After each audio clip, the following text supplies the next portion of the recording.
may be seeing the formulation of Anybody that gets in the ring with Tank that is not a damn dinosaur is going to feel something from it. And it ain't going to be easy to hit. Gervonta "Tank" Davis has the boxing world in shock after new training footage revealed a stunning transformation ahead of his fight with Jake Paul. The undefeated star looks stronger, sharper, and more explosive than ever before. His bulked-up frame and vicious punching power have fans calling this the scariest version of Tank they've ever seen. Every punch in the gym looks like it's thrown to end a fight.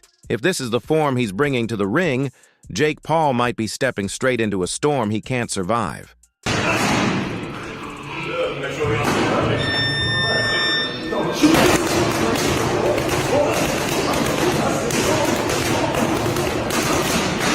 Morris Davis has always been one of boxing's most devastating punchers, a fighter who can end a night with one perfectly timed shot.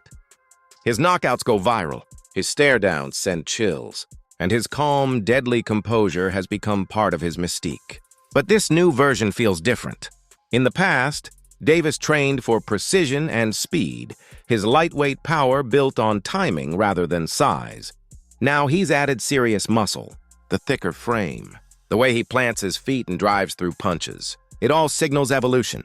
This isn't just the same Tank, this is a version built to destroy. My biggest fear, I don't never want to get embarrassed. You know? What you mean? How would you get embarrassed? As far as like me not doing my job, feel me? Like I'm not worrying about nobody else because I know skill for skill, none of these guys can mess with me. Nobody. I feel like my skills is way better than like Floyd. Like if I'm on my game, well, I take that probably hand in hand. But skill-wise, nobody on TV that's fighting right now have more skills than me. Nobody. Like talking about top to bottom list of fighters that's fighting on TV. So what that got to do with you being, I guess, embarrassing? Like, cause again, we see you make posts on a story like the fight not happening. Like, cause I don't never want to like me not doing my job like all the way, like me not training all the way, me not, you know. So that's what made me like. So I was supposed to been in camp, you know, and I wasn't in camp. So it was like, all right. oh, okay. It pissed me off so bad that I was like, all right, I don't even want to. 2. Boxing veteran Eddie Chambers warned Jake Paul not to underestimate the smaller man. He admitted Jake might have the edge in size and raw strength, but that's where it ends. Davis's mix of speed, accuracy, and terrifying knockout power makes him a completely different kind of threat. If you're not a monster yourself, Tank will make you look bad, Chambers said firmly. His words cut to the heart of the ongoing debate. Can Jake's size overcome Tank's skill? For Chambers, the answer is obvious. No amount of muscle can save Jake Paul if Gervonta lands that one perfect shot. That something like this can happen, but this is social media, this is what it's created. There's a lane that Jake Paul has created. Honestly, I'm not mad at him for it. He's gotten a lot of fighters and, you know, actual fighters some shine. It also has done for women's boxing a lot. So I'm not mad at him for what he's been in boxing, what he's created. This is a little crazy right here. This is a little crazy. And a lot of people will say, Tank is too small. Let me tell you something.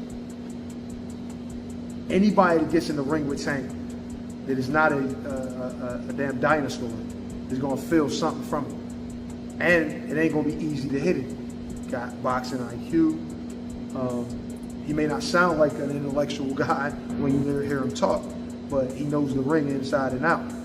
So there's nothing that Jake Paul can do aside from make it extremely ugly by grabbing him and probably trying to throw him to the ground. I don't know what else, bite him. I don't know, but I mean, the skill level alone. Now, of course, there is a size difference, a height difference, and all that. But he's just going to struggle so much landing a shot. You know, it's just going to look bad. To me, this is the way I see it. It's going to look bad. Tank is going to be too fast. And the punch, I believe, I'm not saying it's going to knock him out or, you know, but he's gonna feel it. 3. Before facing Jake Paul, Davis issued a chilling warning, claiming he could drop a 300-pound man with no fighting experience. And coming from him, that's not empty talk. Known for his explosive power and lightning-fast reflexes, Tank meant every word. It doesn't matter how big he is, Davis said. If he doesn't know how to fight, I can handle him. Skill beats size every time. The undefeated champion explained that boxing isn't about brute force, it's about timing, precision, and intelligence. A 300-pound man might have power, but Tank's speed and technique make him lethal. What do you think is the minimum weight of someone that could beat you in a fight? Minimum weight? Yeah, Right. someone's like 250 Yeah, probably like, 250, 220 or some shit like that. with no experience? All right, yes, sir. Someone with no experience? Yeah. Yeah. No, hell no. They gotta have experience to beat me. No, but like a 300 guy, no experience. You think Nah, you could beat him? I'm whooping that ass. I'm whooping that ass. For despite Davis's frightening transformation, many analysts still insist he's too small to beat Jake Paul, standing just 5'5", and having spent most of his career at lightweight, Tank would be giving up massive advantages in height, reach, and natural weight. Critics argue that no matter how muscular or powerful Davis looks, physics still matter, and Jake's 190-pound frame might be able to absorb far more punishment than Tank can deliver. Suddenly, we want to know who will win in this fight, Jake Paul or Tank Davis. It's a legit question, and I actually want to really hear your thoughts on who do you think is going to win, because I know what Vegas is saying, but I want to know what you think. You got Personally, I think Tank too little, bro. Yo, I think Tank too little. I'm so glad you have a brain on your fucking shoulder. I think Tank The too way little. I said, bro. I think Tank's too little. That's what I'm saying. At weight classes for a reason. Tank Davis That weight class for a reason. 5'5", 135 pounds. Jake Paul is 6 feet, 205 pounds. That's what I'm saying. Bro. He's too 6'1", little. 205. Everybody's like, yeah, bro, but Tank it only takes one good punch. Yes, it takes one good punch when you're about the same size. There's a 60, 70-pound difference in weight in these people. I don't think nobody puts the physics in mind. Jake Paul gets punched in the face by dudes 200 pounds with all their might on a weekly basis. A 135-pound puncher, bro. If y'all remember the Mayweather versus Conor McGregor fight, Conor walks around like 180 on the regular. He's like 5'9", 180. Mayweather's like 5'7", 145. That 30-pound, 20, 30-pound difference, bro, if you remember that fight, Mayweather was putting mittens on Conor. Guess what happened to Conor? He didn't hit the ground once. No. He lasted all 12 rounds getting hit with flurries. I'm talking about Mayweather was having his time. He's being cocky with it, hitting him with all kind of combos. And we're watching the last 3 rounds of that shit like, yo, knock him out. And you know what? He could not knock him out because Conor gets punched by people that are 170, 180 pounds on a regular. And just that 20, 30-pound difference, it was like impossible for him to do anything. And that's exactly what I feel like is going to happen versus Jake. Fans are already comparing the upcoming Jake Paul versus Gervonta Davis fight to the Logan Paul versus Floyd Mayweather showdown, a modern rerun of size versus skill. Like Mayweather, Davis steps in as the smaller but sharper, more seasoned technician. And Jake, like his brother, relies on raw power, aggression, and physicality. In that Mayweather-Logan fight, size alone kept Logan standing. But it was Floyd's mastery of timing and ring IQ that dictated every moment. Many expect Tank to do the same, if he can survive the size disparity long enough to impose his rhythm. Tank Davis fight got moved to Miami. I think Jake wins. Jake's just so big, dude. I think Jake wins. This is different because it's similar. It's similar to Logan versus Mayweather, but Jake has Jake better Paul boxing.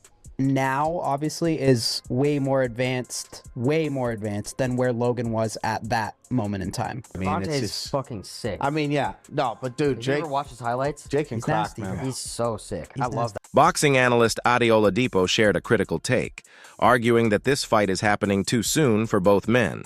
Unlike Mayweather and Logan Paul, who met after their primes, Davis and Jake are both still in their athletic peak. To Oladipo, this matchup feels like spectacle over substance, a money grab that distracts from true legacy fights in their divisions. He believes the bout would make more sense later in their careers, once both have accomplished more individually. For now, he sees it as a risky detour, one that could overshadow their long-term potential and derail what could have been defining career paths. Whether you agree with it or not, Gervonta is considered the #1 lightweight in the world. And it's a division that includes Shakur Stevenson, a lot of young guns coming up. I'm not any more sure if it's going to include Keyshawn Davis, but it's a hot division. He's considered #1 in that division. Like, that's why I kind of find this a bit, don't know. Like, there are challenges out there for Gervonta. There are big money fights out there for Gervonta. We want to see Gervonta in those fights. Again, I don't know how many fights people want to see AJ in, just to make the AJ Jake Paul comparison. One, as far as I'm concerned, that was Tyson Fury. I don't really have any interest in seeing an AJ in any other more fights. Whereas Gervonta Davis, I wanted and still do want to see him in so many more fights. So, Yeah, it's kind of weird. These exhibition things are, like, really and truly, they should all be when your career's done. Like, when you think of Floyd versus Logan Paul, it's done, right? Floyd versus Conor. Did he have one more after? Was that it? I can't even remember. But it was right at the end. It was done. Right at the end. Even if it wasn't. Right at the end. These guys having these exhibition fights in between what is the peak of their career is kind of weird for me. Very, very weird. And then it isn't even comparable to Ngannou Fury, because at least these guys were the same size. Like, Jake Paul is a 215, 220 pound guy. I don't know what he walks around at. Gervonta fights at 135. Guessing he walks around about 155. At the press conference, Jake Paul made sure to emphasize his physical advantages over Gervonta Davis, his height, reach, and overall size. He broke it down confidently, explaining that Tank's aggressive, close-range style creates openings he plans to exploit with his longer reach and heavy shots from the outside. But Jake also admitted something that caught everyone's attention. Beating Tank, he said, wouldn't suddenly make him an elite boxer. Instead, he framed the fight as another step in his evolution, a chance to prove he can stand toe-to-toe with world-class opponents, not a shortcut to greatness. His words balanced strategy and humility, presenting himself as confident but grounded, focused on earning respect through performance, not hype or a single win. Say a lot of things, but I think first and foremost is going to just be my reach, my size, being able to keep him away. I think there's a lot of holes in his defense that a lot of people haven't exposed before, and he's a great fighter, one of the best. I'm excited. He's elevating me to a new height. He's making me push myself to my limits. I'm more locked in than ever, but at the end of the day, I know I'm going to be able to come out on top and outbox the guy who's been doing it for 7 times as long as me. Jake just said that Tank has been boxing for 7 times as long as Jake has been boxing. They started out this press conference by saying Jake started boxing 5 years ago. So 7 times 5 is 35. Tank is what, 30? Jake Paul didn't hold back. He made it clear he's not intimidated by Gervonta "Tank" Davis. With trademark boldness, he even claimed that if they met on the streets, he'd shake Davis upside down. Paul insisted that his size, strength, and raw power give him the upper hand, even outside the ring. Dismissing Tank's knockout reputation, he said Davis has never faced anyone with his level of toughness or durability. "He's too small to scare me," Paul declared. The line went instantly viral, igniting tension between both camps. While Davis remains silent and focused on training, Paul keeps talking big, vowing to prove that power will always overcome precision. With both fighters exuding supreme confidence, fans know one thing for sure. When they finally meet in the ring, fireworks are guaranteed. 5'8", little peon. If we were in the streets, I would grab that little ginger and smack him upside the head and make him forget who the fuck he was. People don't realize I'm a real killer. I really fucking do this shit. YouTube this, YouTube that, Disney that. This shit is not a joke. I'm knocking out the best of the best, beating all of these people time in and time again. And it's about time that you old heads and all these fucking boxers who think they know about the sport put some respect on my... The size gap between Davis and Paul is enormous, so much so that it sparked real concern about fairness and safety. Davis, who typically competes between 135 and 140 pounds, will be stepping up against a man nearly half a foot taller and potentially 70 pounds heavier on fight night. The bout is set at a 195-pound catchweight, but Jake is expected to rehydrate to around 215 once the bell rings. Meanwhile, Tank's in-ring weight will likely stay near 150. That kind of disparity is something boxing rules are meant to prevent. It's more like a lightweight facing a cruiserweight. Still, some analysts point to history, arguing that size isn't everything, and sometimes skill truly can bridge the gap. Man, 5'5", and I reckon his in-the-ring weight is somewhere around 145 to 150 pounds. Meanwhile, Jake Paul is around 6 foot. We're not quite sure. I think he says he's 6'1" or 6'2".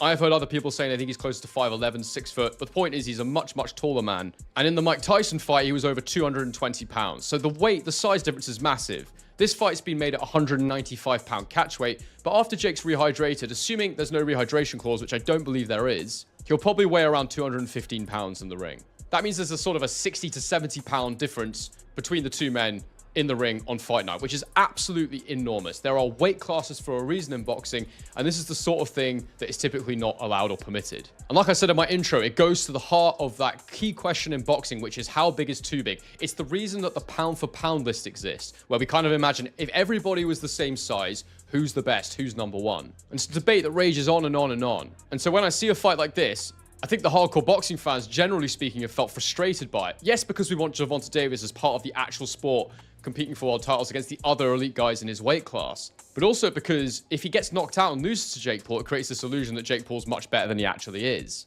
And so I guess the question for me is, can Gervonta Davis beat Jake Paul, or will Jake Paul simply be too massive? Can Jake Paul use his size, or will Gervonta Davis simply be too skilled? What's the answer here? And in trying to answer this, I looked to history. And there's one fight that immediately popped out of my mind, and I thought, I wonder what the size difference was there. In fact, it may even be more significant. And it was, and the small guy won. Some of you might be thinking about it right now. It's when David Haye took on the monster, the absolutely ginormous human being, Nikolai Valuev. I think it took place around 2009. So at the time, I was literally a teenager.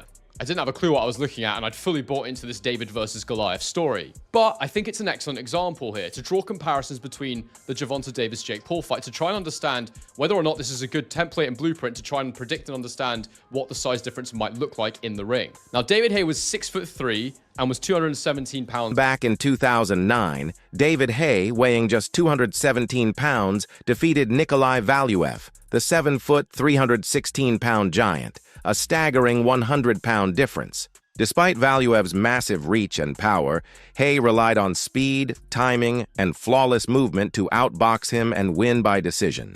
It became one of boxing's most iconic David versus Goliath moments, proof that size alone doesn't determine victory. That's the same parallel being drawn here. Gervonta "Tank" Davis may be far smaller than Jake Paul, but if his timing, skill, and ring IQ are sharp enough, he could pull off something equally shocking.